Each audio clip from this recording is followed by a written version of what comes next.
त्यो फिल्म हेरेर त्यो अनुभूति गर्नु। ओके दाइ, म एउटा प्रश्न जोडिहालेँ।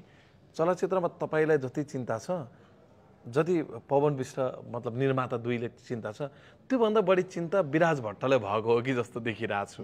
सामाजिक सञ्जालमा हेर्ने हो भने तपाईँले भन्दा बढी यो चलचित्रको पोस्टर, चलचित्रको हाउसफुल भएको त्यो हुन्छ नि रातम्मै भएको त्यो पोस्टहरू विराज भट्टले हालिरहनु भएको छ।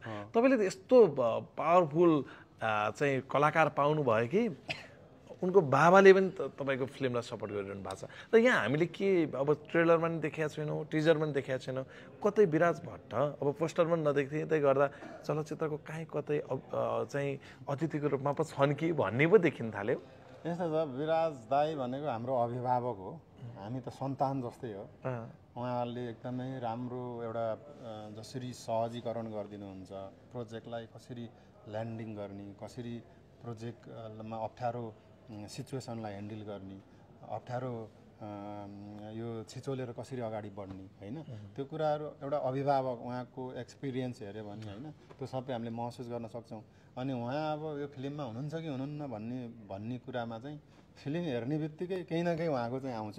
त्यो चाहिँ अब आम अडियन्सले चाहिँ त्यति बेला फिल गर्नुहुन्छ, ए विराज दाईको चाहिँ यो चाहिँ रहेछ है भन्ने चाहिँ हुन्छ है। ल ए भने केही न केही विराज भट्टको छ, यहाँ उहाँको केही न केही एउटा चाहिँ एउटा छ ल।